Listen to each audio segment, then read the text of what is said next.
AK Jain साहब हमारे साथ जुड़ चुके हैं, फॉर्मर DGP उत्तर प्रदेश। जैन साहब, जिस तरह का एक बड़ा हाई प्रोफाइल यहां पर मर्डर कर दिया जाना है एक बड़े राजनेता का, उसमें एक ऐसी गैंग का नाम आना जिसका सरगना इस वक्त सलाखों के पीछे है, लॉरेंस बिश्नोई का मैं जिक्र करना चाह रहा हूं यहां पर। यह कैसे मुमकिन है कि कोई जेल के अंदर हो और उसके बाद वहां पर एक के बाद एक न सिर्फ धमकियां दे रहा हो बल्कि उसके इशारे पर बड़ी बड़ी वारदातों को अंजाम दिया जा रहा हो? क्या सब कुछ इतना आसान होता है? ये बहुत दुखद है और बहुत से गैंगस्टर्स जेल के अंदर से ऑपरेट करते हैं। यूपी में भी जेलों से पहले बहुत से गैंगस्टर्स ऑपरेट करते थे, फ्रीली अंदर मोबाइल पहुंच जाते थे। उस पर अब बहुत सख्ती की गई है। STF और जो DG जेल हैं उन्होंने इसके ऊपर बहुत नकेल कसी है जिससे कि मोबाइल ना पहुंच सके अंदर, उनका कोई बाहर के लोगों से संपर्क ना हो सके। देखिए, हमें ये ध्यान रखना होगा, जेल में बहुत से अपराधी बंद रहते हैं और किसी के भी माध्यम से कोई भी संदेश बाहर भेजा जा सकता है। इनमें से जो बहुत से अपराधी हैं जो कि इसमें आ रहे हैं, फेसबुक लाइव पे पोस्ट कर रहे हैं, वो सब विदेशों में बैठे हुए हैं। उनको ला पाना एक बड़ा दुरूह कार्य है। बहुत से नॉन टेररिस्ट हैं जो कि कनाडा में बैठे हैं, उनको वहां से एक्सट्रेडिशन हम नहीं करा पा रहे हैं। पूरा प्रयास कर रहा है इंडिया कि वो जो सिख फॉर जस्टिस के टेररिस्ट हैं उनको यहाँ लाया जाए। तो अब इसमें 2 पकड़ गए हैं, ये बहुत बड़ी कामयाबी है। इससे सारा खुलासा हो गया होगा और भी जो हैं बाकी सारे स्टेट के पुलिस फोर्सेस जहां जहां से सहयोग मांगा जाएगा और जो सेंट्रल एजेंसीज हैं NIA, IB सब इसमें एक्टिव हो गए हैं और जल्दी इनको पूरा। लेकिन सवाल वही सर, शूटर्स तो पकड़े गए लेकिन हैंडलर्स का क्या? आपसे हम लगातार इसको लेकर बात करते रहेंगे, लेकिन एक बड़ी खबर इस वक्त आपको बता दें। बड़ी खबर आपके सामने न्यूज़ 24 पर। थोड़ी देर में आरोपियों की कोर्ट में पेशी होगी। मेरे सहयोगी इंद्रजीत लगातार कोर्ट परिसर में ही मौजूद हैं और ये तीसरा आरोपी जिसकी तस्वीर इस वक्त आप न्यूज़ 24 पर देख रहे हैं, ये अभी फरार है लेकिन इसकी पहचान हो चुकी है। ये उत्तर प्रदेश के बहराइच का रहने वाला है, इसका नाम शिव कुमार है। 2 आरोपी जो गिरफ्तार है इस वक्त, उसमें से एक हरियाणा के कैथल का रहने वाला है गुरमैल सिंह, दूसरा भी उत्तर प्रदेश के बहराइच का ही था। सवाल अब इसी को लेकर, धर्मराज और गुरमैल की तो कोर्ट में पेशी होगी क्योंकि कल रात ही गिरफ्तार कर लिए गए थे। तीसरे की पहचान हो चुकी है लेकिन अभी वो फिलहाल पुलिस गिरफ्त से बाहर है। सिद्दीकी के मर्डर के पीछे कौन है, सबसे बड़ा सवाल इसीलिए। शूटर्स को लाने वाला कौन है, हैंडलर्स इसका कौन है, ये तमाम ऐसे सवाल है जिसके जवाब का भी इंतजार है। लेकिन क्या इतना आसान है? जिस तरह के कनेक्शंस अब यहां पर निकलकर सामने आ रहे हैं, एक बड़ा सवाल लॉ एंड ऑर्डर को लेकर है, कानून व्यवस्था को लेकर है। जिस तरह से एक बड़े हाई प्रोफाइल राजनेता को निशाना बना लिया गया, बड़ा सवाल इसको लेकर भी है कि अगर इसमें लॉरेंस बिश्नोई का कनेक्शन सामने आता है तो कैसे सलाखों के पीछे कोई आरोपी वहां पर है और वो सब कुछ ये हैंडल कर ले। मेरे सहयोगी राहुल पांडे लगातार हमारे साथ बने हुए हैं।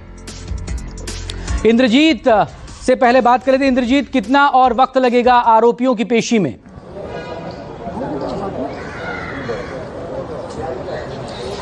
जी बिल्कुल, किसी भी वक्त आरोपियों की पेशी यहाँ पर हो सकती है क्योंकि मुंबई पुलिस अभी उनका जो मेडिकल टेस्ट है वो करवा रही है। मेडिकल टेस्ट के बाद यहाँ पर कोर्ट परिसर में उनको लाया जाएगा। देखिए कि कोर्ट परिसर में सुबह से ही पुलिस के जवान यहाँ पर तैनात हैं।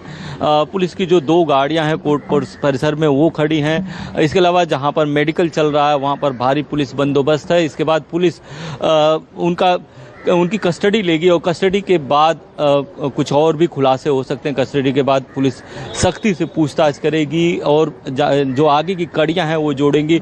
लेकिन अब तक जो पूछताछ हुई है उसमें जो तीसरे जो उसका साथी है उसकी शिनाख्त हो गई है और किस तरह से इस हत्या को अंजाम दिया, कितने दिन रुके, कैसे उन्होंने रेकी की, ये सारी जानकारी मुंबई पुलिस को इन आरोपियों ने दे दी है। लेकिन आगे की जानकारी कस्टडी के बाद मिलेगी और मुंबई पुलिस इस मामले में फूंक फूंक कर इसलिए भी कदम रख रही है क्योंकि ये काफ़ी हाई प्रोफाइल मामला है, एक राजनेता से जुड़ा हुआ मामला है। तो इसमें कई सारे एंगल की जाँच की जा रही है क्योंकि जो पैटर्न है वो निश्चित तौर पर जो है लॉरेंस बिश्नोई गैंग से मिलता है क्योंकि लॉरेंस बिश्नोई गैंग हमेशा इसी तरह से पहले रेकी करवाता है, वहाँ पे कुछ दिन तक उसके शूटर ठहरते हैं और उसके बाद किसी की हत्या करते हैं। तो निश्चित तौर पर लॉरेंस बिश्नोई गैंग ने अब इसकी जिम्मेदारी ली है, तो पैटर्न बिल्कुल मिल रहा है। लेकिन मुंबई पुलिस इसमें फूंक फूंक कर कदम इसलिए रख रही है कि हो सकता है कि जांच को भटकाने के लिए भी इस तरह का किया गया हो। तो कहीं न कहीं मुंबई पुलिस इस मामले की पूरी तरह से जाँच कर रही है और जब एक कोर्ट में की पेशी संपन्न हो जाएगी, इसके बाद मीडिया को ब्रीफिंग भी करने वाली है पुलिस, तब बताएगी कि तीसरा जो आरोपी है वो कहाँ तक पुलिस उसके पास तक पहुंची है या नहीं। पुलिस उसको ट्रैक करने के लिए करीब 15 टीमें लगाई हैं, मुंबई से बाहर भी टीमें गई हैं। पुलिस को डाउट है कि वो मुंबई से बाहर निकल गया होगा, तो मुंबई से बाहर भी टीमें गई हैं, लेकिन अभी तक उसको ट्रैक नहीं किया गया। पहचान उसकी ज़रूर हो गई है, पूरी तरह से उसके घर का पता लगा लिया गया है, लेकिन अभी तक ट्रैक उसको नहीं कर पाई है। लेकिन पुलिस का दावा है कि जल्दी उसको भी ट्रैक कर लिया जाएगा और साथ ही आगे की जो कड़ियां हैं वो भी जोड़ ली जाएंगी। ठीक है, ये साफ एक कॉन्ट्रैक्ट किलिंग है, लेकिन कॉन्ट्रैक्ट किसकी तरफ से आया? जो धमकियां दी जा रही थी एक प्रोजेक्ट को लेकर, या फिर लॉरेंस बिश्नोई की गैंग की तरफ से जो अब दावा किया जा रहा है कि वो इसके पीछे हैं? आप बने रहेगा इंद्रजीत, लगातार आपसे बात करते रहेंगे। लेकिन इस सब के बीच आपको बता दें, एक बड़ी खबर इस वक्त आपकी बता दें, एक और बड़ी खबर आपके सामने इस वक्त राहुल पांडे से लेकर तमाम मेरे सहयोगी हैं। मुंबई में सीएम आवास की सुरक्षा को बढ़ा दिया गया है। बड़ी खबर इस वक्त आपके सामने, दोनों डेप्यूटी सीएम के बंगलों की सुरक्षा को भी बढ़ाया गया है। सलमान खान के घर के बाहर भी सुरक्षा कड़ी कर दी गई है, क्योंकि 3 गैलेक्सी अपार्टमेंट जहां सलमान खान रहते हैं वहां पर इससे पहले हवाई फायरिंग भी की गई थी। कैसे वहां पर तड़के सुबह आकर शूटर्स ने फायरिंग की थी और इसके बाद वहां पर चले गए थे। तो इस सब के बीच बड़ी खबर मुंबई में अब लगातार चूंकि ये हो रहा है, चूंकि 3 गैलेक्सी अपार्टमेंट का जिक्र हो रहा है, तो एक छोटा सा रिएक्शन अंकुश जायसवाल से ले लेते हैं। वो इस वक्त वहीं पर मौजूद है, सलमान खान के घर के बाहर ही। अंकुश, किस तरह की सिक्योरिटी वहां पर है?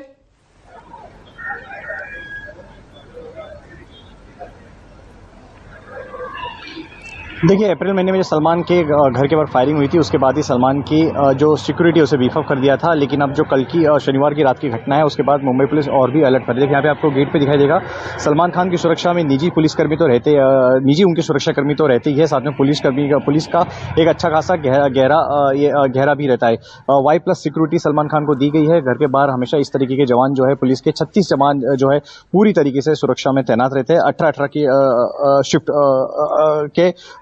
शिफ्ट में, यानी 18 जवान एक शिफ्ट में होते हैं और 18 जवान एक शिफ्ट में होते हैं। इसमें खास करके जो EPI लेवल के जो अधिकारी है तो उनके पास ये सुरक्षा का जिम्मा होता है।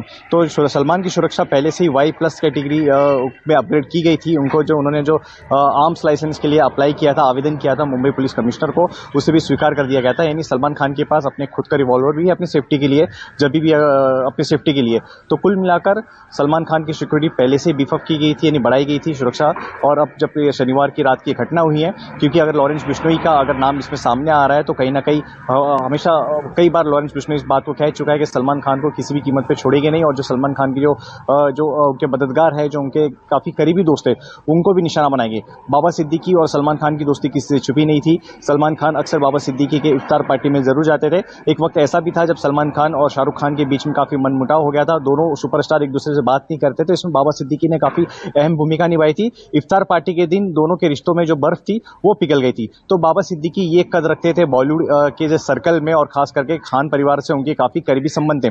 ऐसे में ये भी एक एंगल जो है मुंबई पुलिस टटोल रही है, क्या सलमान खान के करीबी होने की सजा तो बाबा सिद्दीकी को नहीं मिली। अंकुश बने रहेगा, नजरें बना रखे। राहुल पांडे बाबा सिद्दीकी के घर के बाहर इस वक्त वहां पर मौजूद है, एक अपडेट उनसे भी ले लेते हैं। बाबा सिद्दीकी का पार्थिव शरीर जो है, उनका जनाजा इस वक्त पहुंच चुका है उनके घर पर। तमाम VIP मूवमेंट वहां पर भी रहेगा। वहां किस तरह के हालात, किस तरह की security, Rahul Pandey?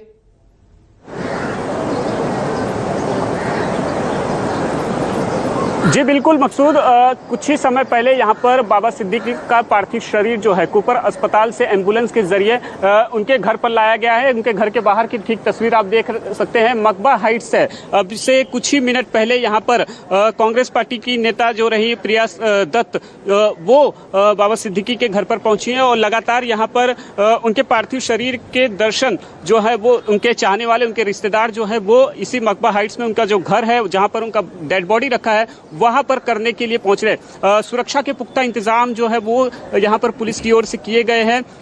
DCP level के अधिकारी जो हैं वो मौके पर मौजूद है। इसके अलावा मुंबई पुलिस के जितने भी अन्य सीनियर अधिकारी हैं वो यहाँ पर मौजूद हैं। इसके साथ साथ आप देख सकते हैं पूरी सड़क पर जो है बैरिकेटिंग कर दी गई है, क्योंकि कई अन्य वीआईपी भी जो है वो बाबा सिद्दीकी के पार्थिव शरीर का दर्शन करने के लिए कभी पहुंच सकते हैं, क्योंकि सुबह शाम तक बताया जा रहा है कि 6 से 7 बजे तक उनका पार्थिव शरीर इसी उनके घर पर रखा जाएगा। उसके बाद शाम 7 बजे के आसपास एक जनाजे की नमाज जो है वो अदा की जाएगी और उसके बाद उनकी अंतिम यात्रा यहाँ से मुंबई के मरीन लाइन्स स्टेशन के पास जो बड़ा कब्रिस्तान है वहाँ के लिए रवाना होगी और वहाँ पर पूरी तरह से राजकीय सम्मान के साथ उन्हें जो है सुपुर्द खाक किया जाएगा और इसके लिए प्रशासन की ओर से तैयारी भी जो है वो शुरू कर दी गई है। मुख्यमंत्री एकनाथ शिंदे ने खुद कहा है कि बाबा सिद्दीकी का जो अंतिम संस्कार है पूरे राजकीय सम्मान के साथ उन्हें जो है आज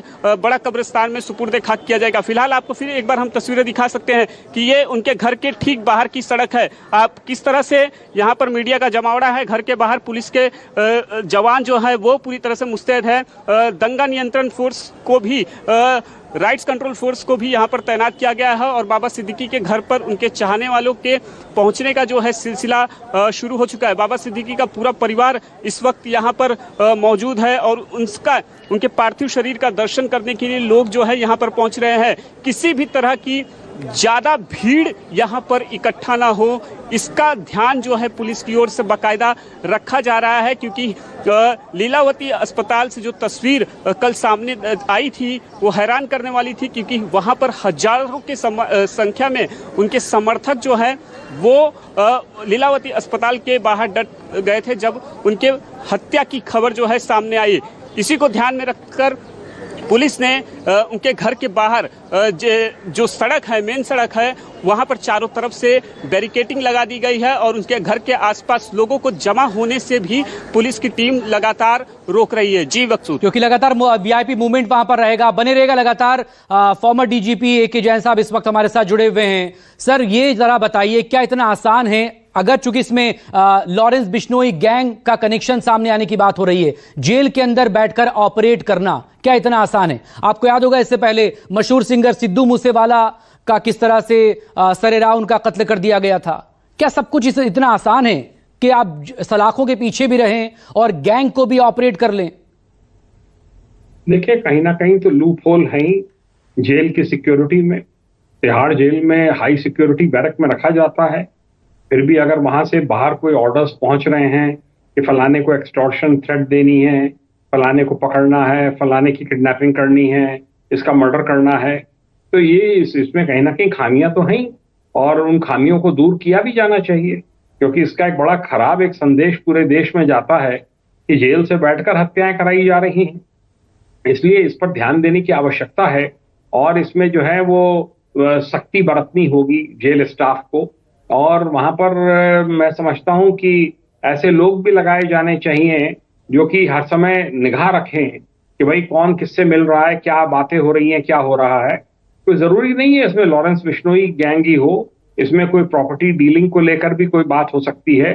बहुत से गैंग अपना नाम एक चमकाने के लिए एक तुरंत से डाल देते हैं कि इसमें इसको हमने कराया है। अभी इसको वेट एंड वॉच रखना चाहिए हमें, क्या मुंबई पुलिस किस निष्कर्ष पे पहुंचती है। एनसीपी नेता जितेंद्र आव्हाड को सुनाने की हम कोशिश करेंगे, लेकिन इस सबके बीच जो बड़ी खबर मुंबई से आ रही है, सलमान खान के घर के बाहर सुरक्षा व्यवस्था पुख्ती गई है। मुख्यमंत्री एकनाथ शिंदे, दोनों डेप्यूटी सीएम, उनकी भी सुरक्षा में यहां पर इजाफा किया गया है। इस सब के बीच लगातार मेरे सहयोगी भी हमारे साथ बने हुए हैं इस खबर पर बात करने के लिए। Farmer DGP A K. जैन साहब भी हमारे साथ जुड़े हुए हैं।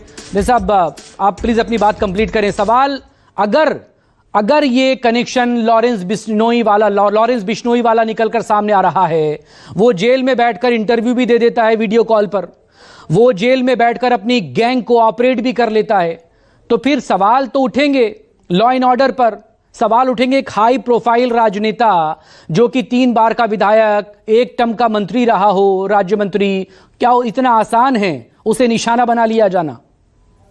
नहीं, मैं तो कह रहा हूं बहुत सालों के बाद मुंबई में इस प्रकार की एक ये किलिंग हुई है।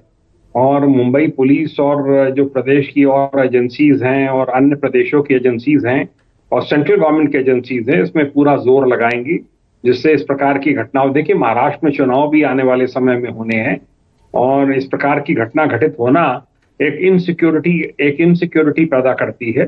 तो इसमें अभी देखिए इसमें सारी कार्रवाइयां चलेंगी। मुंबई पुलिस को अगर कंफर्मेशन मिल जाता है कि लॉरेंस बिश्नोई इसमें है तो उसके नाम भी नामजद एफआईआर होगी और उसको ट्रांजिट रिमांड पे लेके मुंबई लाकर उससे पूछताछ की जाएगी तिहाड़ से।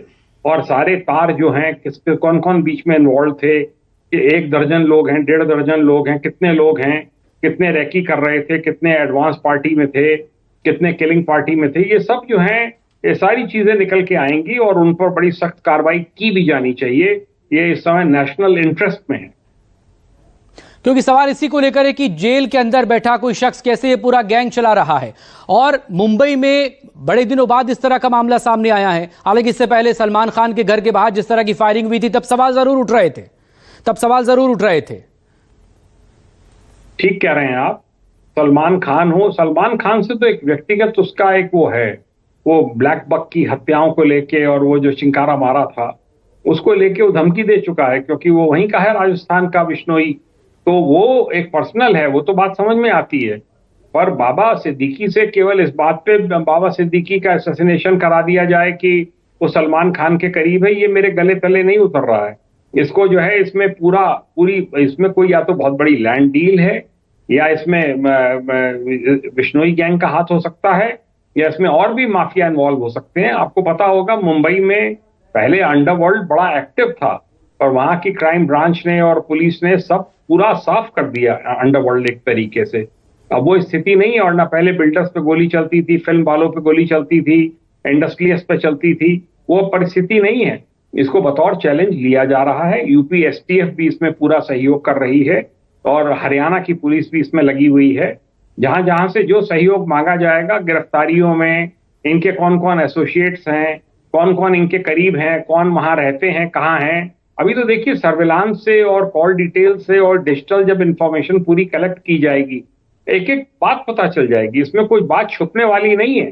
किसने किससे कांटेक्ट किया, किसने आगे क्या किया, सब निकल कर आ जाएगा। ठीक, जैसा प्लीज हमारे साथ बने रहिएगा, लेकिन एक सिलसिलेवार तरीके से बता दें शूटर्स की तमाम डिटेल्स, कब से वो वहां पर थे, कब से शूटर्स जो है वहां पर मौजूद है। देखिए 2 सितंबर से मुंबई के कुर्ला में रह रहे थे शूटर। वारदात से पहले मुंबई के शूटर्स कुर्ला में थे। 2 सितंबर से मुंबई के कुर्ला में शूटर्स रह रहे थे और इसके बाद कुर्ला में किराए का रूम लेकर वहां पर पहुंचे। हर महीने कमरे का 14,000 रुपए का किराया भी दिया जा रहा था। वारदात से पहले करीब 1 महीने तक इन्होंने बाबा सिद्दीकी की रैकी की, जिस तरह की जानकारी सामने आ रही है। और बाबा सिद्दीकी के न सिर्फ घर बल्कि उनके ऑफिस की रैकी भी की गई और वारदात से पहले काफी देर इन्होंने बाहर इंतजार किया। बताया यही जा रहा है कि टैक्सी में सवार होकर आए थे और जैसे ही इन्हें मौका मिला, चूंकि दशहरे का मौका था, पटाखे वहां पर चलाए जा रहे थे, इस सब के बीच में उन्होंने इसका फायदा उठाया और इस वारदात को अंजाम देकर वहां से चले गए। तो सवाल कई सारे हैं। सवाल इसलिए भी दरअसल उठ रहे हैं,